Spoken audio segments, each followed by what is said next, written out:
Saudara-saudari yang terkasih, kita jumpa lagi dalam Pelita Hati hari ini, Minggu tanggal 5 Juni 2022, Hari Raya Pentakosta. Bersama saya Romo Thomas Suratno SC dari Paroki Cilandak, Jakarta Selatan, mendengar dan merenungkan sabda Tuhan, yakni firman Tuhan yang tersurat dalam Injil Yohanes, bab atau pasal 14, ayat 15 sampai dengan 16, dan ayat 23 sampai dengan ayat 26.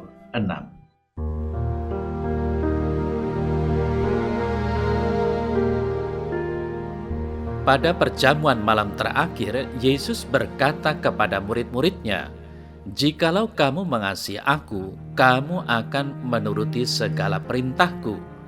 Aku akan minta kepada Bapa, dan Ia akan memberikan kepadamu seorang penolong yang lain, supaya Ia menyertai kamu selama-lamanya. Jika seorang mengasihi Aku, Bapa-Ku akan mengasihi dia, dan kami akan datang kepadanya dan diam bersama-sama dengan dia. Barang siapa tidak mengasihi Aku, ia tidak menuruti firman-Ku. Dan firman yang kamu dengar itu bukanlah daripadaku, melainkan dari Bapa yang mengutus Aku. Semua ini kukatakan kepadamu selagi Aku berada bersama-sama dengan kamu. Tetapi penghibur, yaitu Roh Kudus yang akan diutus oleh Bapa dalam namaku, Dialah yang akan mengajarkan segala sesuatu kepadamu dan akan mengingatkan kamu akan semua yang telah kukatakan kepadamu."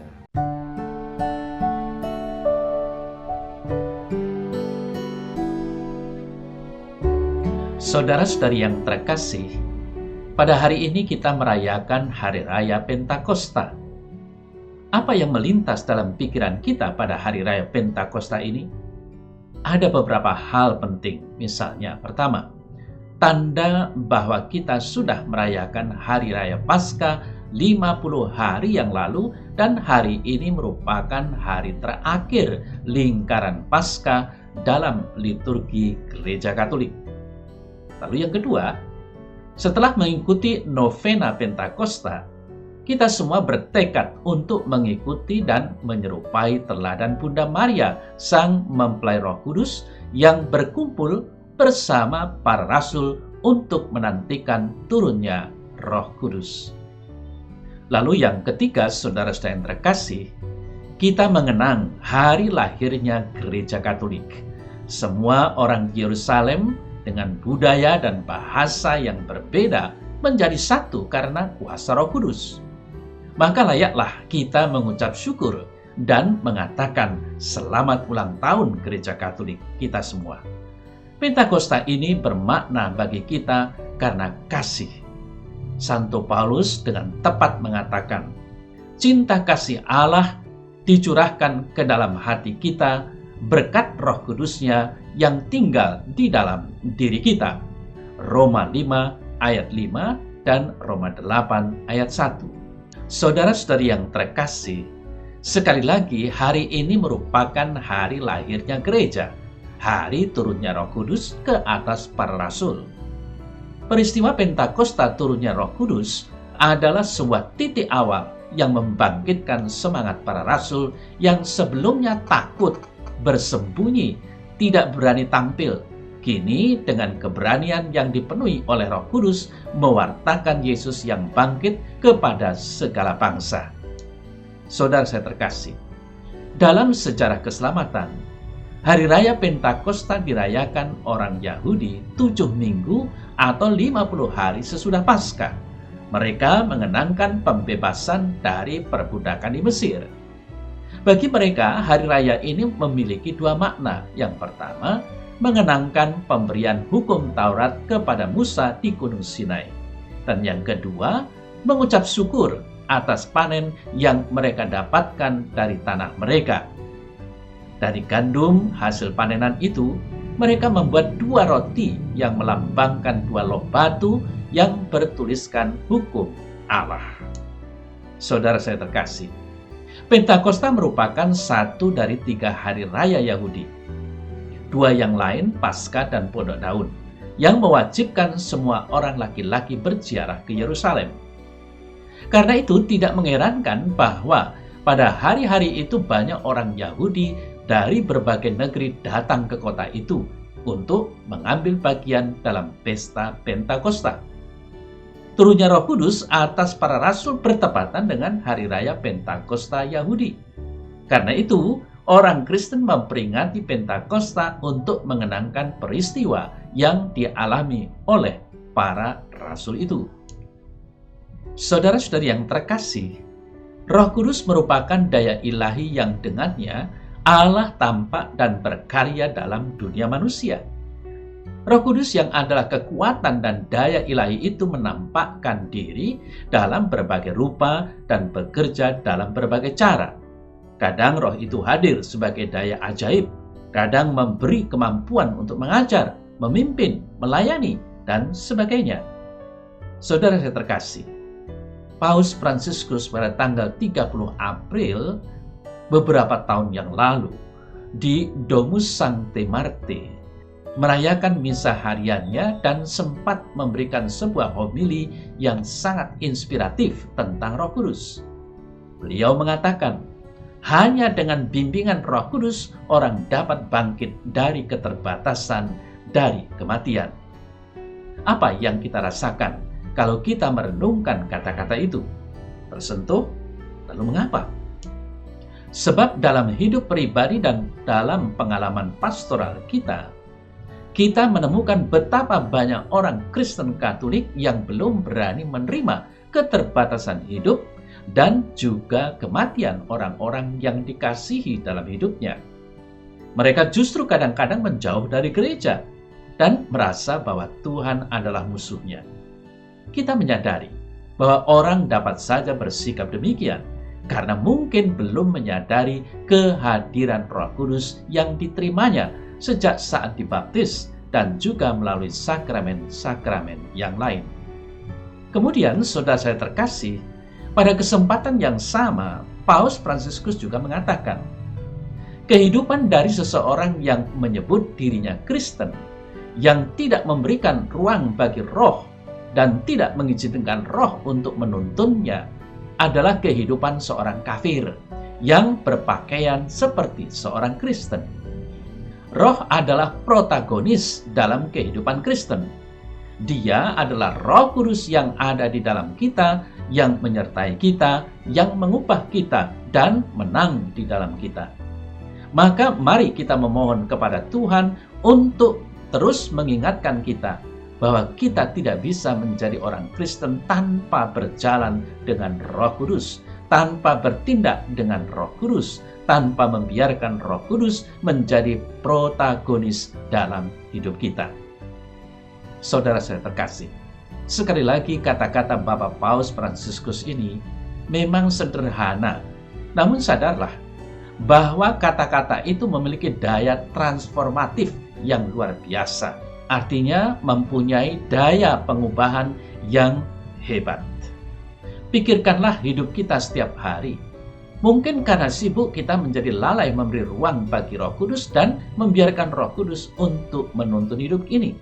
Padahal Roh Kudus haruslah menjadi tokoh utama, protagonis dalam hidup kita sebagai umat Kristen Katolik. Saudara saya terkasih, Roh Kudus harus benar-benar menjadi protagonis, yakni sebagai yang berperan utama di dalam hidup kita ini. Gereja sejak lahirnya pada hari raya Pentakosta sudah menunjukkan bahwa Roh Kudus adalah peran utama yang menguatkan. Dalam situasi apa saja tetap tahan banting karena Roh Kudus. Roh Kudus menjadi protagonis dalam setiap sakramen di dalam gereja Katolik. Pikirkanlah dalam sakramen pembaptisan, kita menerima Roh Kudus untuk pertama kalinya. Sakramen-sakramen yang lain selalu menunjukkan tokoh utamanya, yakni Roh Kudus. Saudara saya terkasih, Santo Lukas, penulis Injil dan Kisah Para Rasul, melukiskan dengan jelas kehadiran Roh Kudus sebagai peran utama di dalam gereja perdana. Pada hari Pentakosta, semua orang yang percaya kepada Yesus dari Nazaret berkumpul sebagai satu komunitas. Roh Kudus dilukiskan turun dari langit dengan fenomena-fenomena alam seperti tiupan angin keras, lidah-lidah seperti nyala api bertebaran, dan hinggap di kepala mereka. Mereka mampu berbicara dalam bahasa lain yang dapat dimengerti. Padahal para rasul berasal dari Galilea, namun orang-orang dari bangsa lain dapat mengerti semua perkataan mereka. Inilah ungkapan bernada keheranan karena kuasa Roh Kudus, saudara saya terkasih. Bagaimana mungkin kita masing-masing mendengar mereka berkata-kata dalam bahasa kita sendiri, yaitu bahasa yang kita pakai di negeri asal kita. Kita orang Partia, Media, Elam, penduduk Mesopotamia, Yudea dan Kapadokia, Pontus dan Asia, Frigia dan Pamfilia, Mesir, dan daerah-daerah Libya yang berdekatan dengan Kirene. Pendatang-pendatang dari Roma, baik orang Yahudi maupun penganut agama Yahudi, orang Kreta dan orang Arab. Kita mendengar mereka berkata-kata dalam bahasa kita sendiri tentang perbuatan-perbuatan besar yang dilakukan Allah. Kisah Para Rasul bab 2 ayat 8 sampai dengan ayat 11. Saudara saya terkasih, Roh Kudus mampu menghancurkan pemisah antar manusia dengan mempersatukan mereka dalam bahasa yang dapat dimengerti. Roh Kudus menjadi yang memegang peran utama karena sejak lahirnya gereja tetap ada usaha untuk mewartakan Injil dalam aneka bahasa baru di kalangan umat manusia. Saudara saya terkasih, Santo Paulus dalam suratnya kepada jemaat di Roma, Roma 8 ayat 17, membuka wawasan kita untuk menjadikan Roh Kudus sebagai yang berperan utama dalam kehidupan kita. Ia mengatakan bahwa semua orang yang dipimpin oleh Roh Allah adalah anak Allah. Lebih jelas Paulus mengatakan, dan jika kita adalah anak, maka kita juga adalah ahli waris. Maksudnya, orang-orang yang berhak menerima janji-janji Allah, yang akan menerimanya bersama-sama dengan Kristus, yaitu jika kita menderita bersama-sama dengan Dia, supaya kita juga dipermuliakan bersama-sama dengan Dia. Saudara saya terkasih, pemahaman kita semakin terbuka bahwa Roh Kudus yang satu dan sama itu tetap menghidupkan dan menghidupi gereja. Kita menjadi anak sekaligus menjadi ahli waris keselamatan. Kemudian saudara-saudari yang terkasih, Tuhan Yesus dalam warta Injil tadi juga menegaskan bahwa Roh Kudus haruslah menjadi sosok peran utama dalam hidup kita. Mengapa? Karena hanya Dialah yang akan mengajarkan segala sesuatu bagi kita. Roh Kudus adalah penolong yang diminta Yesus Sang Putra dari Bapa. Ia menyertai kita selama-lamanya. Yesus berkata, Roh Kudus merupakan penghibur, akan mengajarkan segala sesuatu kepadamu dan akan mengingatkan kamu akan semua yang telah kukatakan kepadamu. Yohanes 14 ayat 29. Saudara saya yang terkasih, pada hari ini kita semua diperbaharui dalam roh. Kita menerima buah-buah roh untuk hidup kita dan hidup sesama. Kasih, sukacita, damai sejahtera, kesabaran, kemurahan, kebaikan, kesetiaan, kelemah lembutan, penguasaan diri. Galatia 5 ayat 22 sampai dengan 23. Buah yang kita terima, kita bagikan dengan hidup kita yang nyata. Kita mengikuti Bunda Maria, sang mempelai Roh Kudus.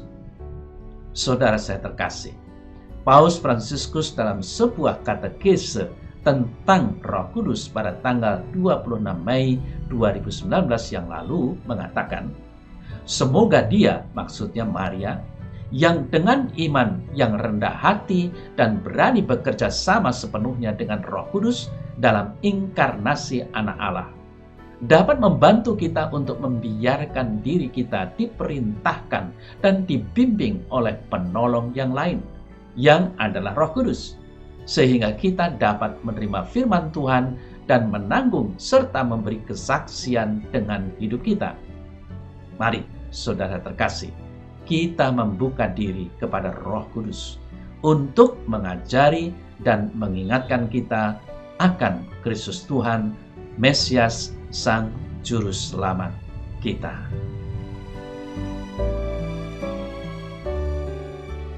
Dalam nama Bapa dan Putra dan Roh Kudus. Amin. Utuslah Roh Kudus-Mu ya Tuhan, dan perbaharuilah hati dan hidup kami. Kuduskanlah kami, dan mampukanlah kami untuk mencintai dan memberi kini dan sepanjang segala masa. Amin. Semoga Allah yang Maha Kuasa memberkati saudara sekalian, Bapa dan Putra dan Roh Kudus. Amin.